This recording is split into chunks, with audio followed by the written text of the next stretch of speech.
gonna take you back to the past to play the shitty games that suck ass. He'd rather have a buffalo take a diarrhea dump in his ear. He'd rather eat the rotten asshole of a roadkill skunk and down it with beer. He's the angriest gamer you've ever heard.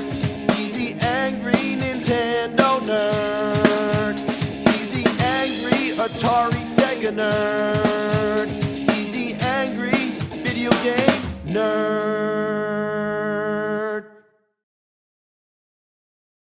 What happens when you take an 80s comedy film like Bill and Ted's Excellent Adventure and turn it into an NES game?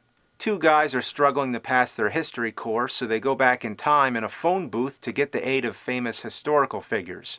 It's dumb, but it's great entertainment, and a video game adaptation seemed like a good idea. It had fun characters, time travel, and adventure. So how could you fuck it up? You want to know?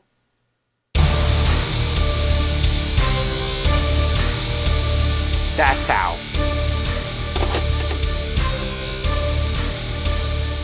Yep, like almost every movie adaptation on the NES, it was made by LJN, the masters of shit, the unholy rainbow stamp of death. The plot of the game is that rebels have gone back in time, taken famous historical figures, and put them in different time periods. The goal is to find them all and put them back in their correct time periods. Who are these time rebels and why do they want to do this? Well, guess what? They're never referred to again. Yeah, they're just for your imagination. Man, wouldn't it be funny if we put Thomas Edison in ancient Egypt? How about Galileo in the Jurassic period? Oh, We're assholes. well, the reason you're trying to return these historical dudes to their proper times is to prevent history from being altered, specifically to keep their rock band together, the Wild Stallions. Really? That's the whole big deal? Not to prevent some major catastrophe, but instead a fucking concert? The first thing that happens when you start the game, you're given a phone book with numbers for the historical dudes. If you try calling any of these people, nothing happens. Not that any of these people would have phone numbers anyway. There's no in-game instructions. No, you're left on your own to figure this out. Like, good luck, asshole. Oh look, there's a blinking red number under the number. I guess I'm supposed to call that, huh? Thanks for making me flip through all those fucking pages. Next thing, you're in what they call a time circuit, where you have to shoot the phone booth across all the digits of the phone number you're trying to call. You think they overthought this a little? How about just a cutscene showing the phone booth spiraling into a time warp? Again, there's no instructions. I assume I'm supposed to go hit all the digits in order, and that pink ring is to help guide the phone booth? I'm just guessing here. What's the point of this? Why can't you just start the game? Couldn't you just dial the number and go straight to the stage? And speaking of that, what's the point of dialing the number? How about just select the page with the person you're trying to get to? But that doesn't matter either, because Rembrandt's always the first one it lets you call. Why couldn't it be like the Mega Man games, where you can play whatever stage you want? Here, everything has to be done in the order the game wants you to. So all this page turning, dialing, and time circuit bullshit has no purpose whatsoever. Wait, it's automatic?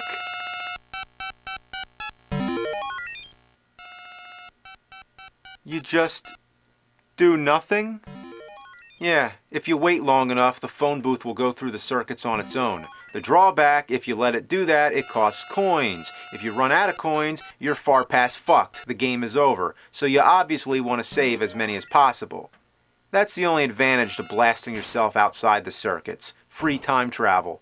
In the later stages, the time circuits get harder. You have to avoid the skulls because they take your coins. And where's the rest of the circuits, by the way? Isn't there supposed to be one more digit? Where is it? You gotta be kidding me! It's all the way out there? Who would know to do that? And if that's not cryptic enough, you have to hit one of the pink skulls. One of them takes your coins, the other one makes the last digit appear. So it's a 50% chance you'll get the right one. That is some supreme bullshit.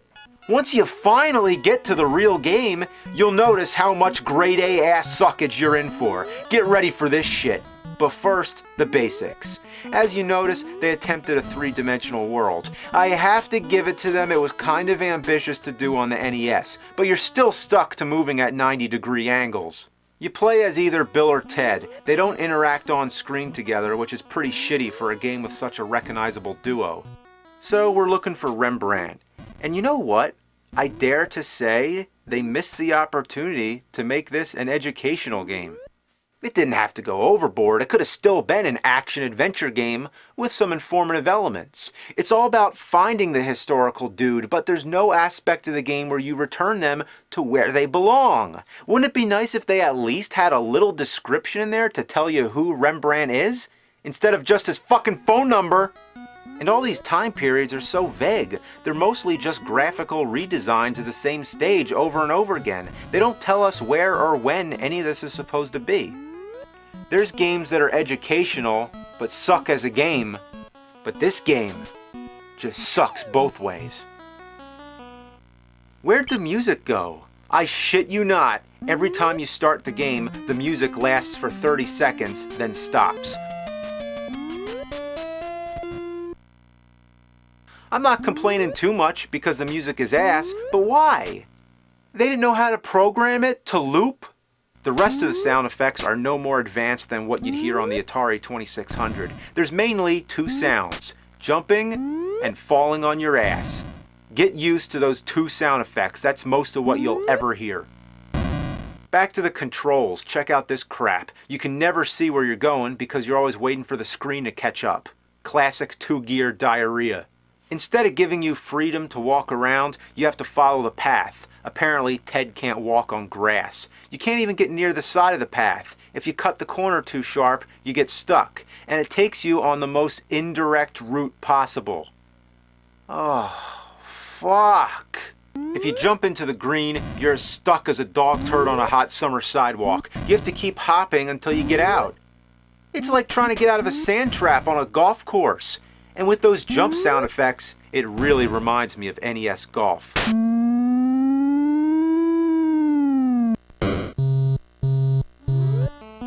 Come on! Come on! Oh! Fuck! This is among the most annoying things in video gaming history. This is like the fucking bombs in Dr. Jekyll and Mr. Hyde, the narrow jumps in Ninja Turtles, the snipers in Dick Tracy, the stairs in Ghostbusters, the pits in Ugh. Oh, but sometimes it lets you walk on the green. Yeah, sometimes. It's one of those games that keeps changing the fucking rules. And what happened here? Where'd I go? I found some kind of glitch. The enemies are just random guys. Some of them take your coins and some of them take you to the dungeon. Fuck, no! The people who stand still help you out. They give you coins, or better yet, weapons. That really helped. All the weapons have the same range. They just fly about 10 miles away. There's no straight attack. How about give me a crossbow or something? No, you know what you're using? You know what this weapon is? It's a textbook. A fucking textbook that explodes! By the way, this won't change history at all. Let's go around blowing people up. Let's kill some ancestors. That's real great. As long as it doesn't affect the Wild Stallions concert. When they come back to the present, it's gonna be some kind of Planet of the Apes shit. They're gonna be playing to an audience full of intelligent sloths. Another item you can get is an audio cassette. I love how the knight casually says, "Bill asked me to give you this audio cassette," as if the knight would have any idea what that is. What does it do? It plays music and makes everybody dance. It's real helpful, especially since you don't even need a cassette player. Just throw the cassette on the ground. Hey, want to listen to some tunes?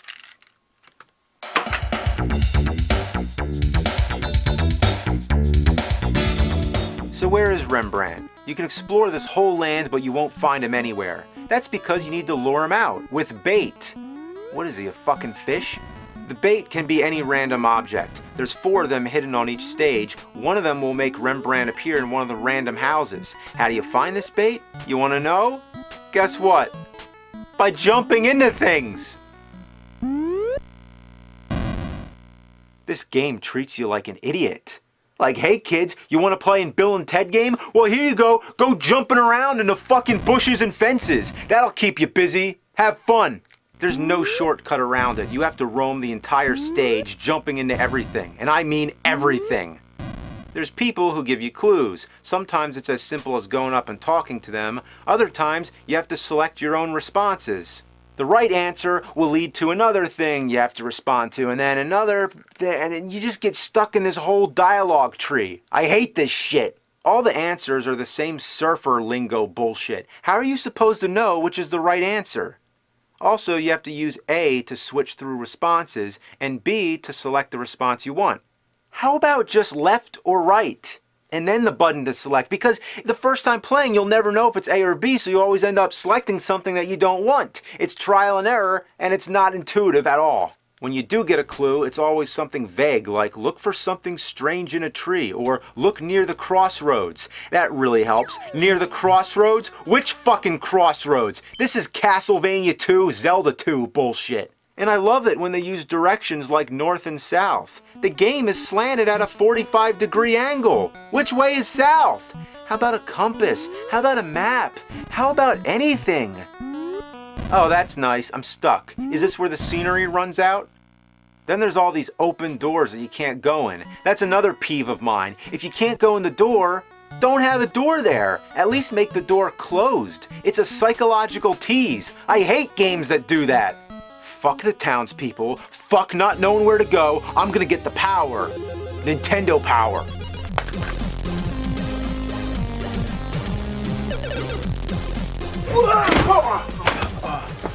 Wasn't there.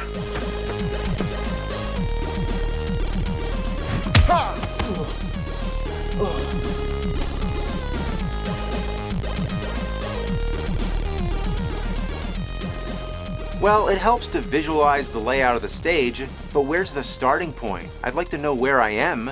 You know what? That's because the game always starts you somewhere different. You can control where it starts you. When the time circuit finishes, you're supposed to hold up or down or some shit. I don't know. I don't fucking know. Then there's certain doors that act as warp zones and transport you somewhere else. The magazine doesn't tell me that either. Nor does it tell me where the historical dudes are. I know they appear in random houses, but there's probably a few different designated spots.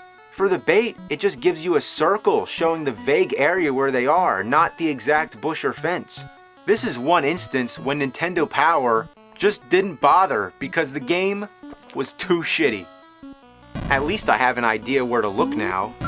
Nice, I found something. By looking at the magazine, you may call that cheating, but the game doesn't even play by its own rules. Bill and Ted were the ultimate cheaters. What have we learned from the movie? If you're failing your history course but happen to have access to a time machine, bring the history to the classroom. If that happened in real life, would the teacher give them an automatic A? Or say, yeah, that's pretty amazing you brought Abe Lincoln here, but you still gotta pass the test. I finally found Rembrandt. And for one dialogue box, you have to hit B instead of A, again changing the rules around. You have to choose which item to give him. There's only one correct choice. Let's say I give him the skull. That's the wrong one, so I have to start over. The correct item is supposed to be something that would belong to this historical figure, and here's where the game could have been somewhat educational. But instead, it's a joke.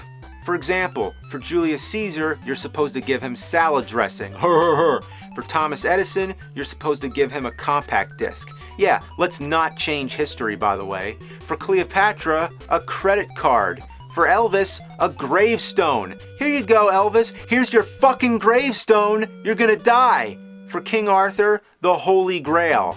Yeah, entire stories have been written about finding the Holy Grail. You're gonna find it by casually slamming into a bush or a fence. Just a little side quest. For Jesse James, an Uzi. You're gonna give Jesse James a fucking Uzi? You're gonna give a notorious outlaw a more contemporary weapon. Yeah, just help him out. Might as well give, I don't know, Vlad Tepes an atom bomb? Anyway, I give Rembrandt the paint roller and he says, let's party. That's exactly what he'd say. He also mentions that he'll pay for the call. Of course, here's some coins for your phone booth time machine from the future. And now we have to go through the damn time circuits again. My coins ran out. Didn't that motherfucker say he was gonna pay? Oh great, I have to roam around this fucking stage again looking for coins? I've had enough. I'm losing my faith in the NES library. Was there any quality control here? You know, that seal quality, did that mean anything? Did anyone look at these games before they dumped them in the back of every KB's and Toys R Us? How many of these games are worthless? All the LJN ones, I can tell you that. But there are good games here. There are. Zelda, Mario, Metroid, Contra, Castlevania, Mega Man. But then a big fucking shitstorm hit it. A shitstorm of horrible games. And at the middle of it all, a rainbow. A rainbow of shit. LJN. And Bill and Ted might even be the worst LJN game on the NES. It doesn't just have some flaws. There's no good and bad. This game is all bad. Like, I'm impressed. How did they do it? How did they make it so bad? Bad doesn't even describe it. It's disgraceful. It's putrid. In fact, I looked up the word putrid in the dictionary. There's no definition. It's just a picture of Bill and Ted on NES. Curse this fucking game. Curse the plastic that encases this dung heap. Literally, it's a plastic shell filled with shit. It's fucking shit. It's ass. It's garbage. And that's it. Good night. Oh wait, I forgot to mention, as a matter of fact, it also sucks monkey fuck, and it's a worthless, pitiful pile of snot-dripping, pus-bubbling, wet, steaming mountain of buffalo butt dump. Mere descriptions can't even describe the inane lack of common sense that even a child would possess when making a game with chalk on the sidewalk. I can't even come up with a description that's foul and disgusting enough to even come close to this rancid abomination. Can't describe it. I'm done. For real this time.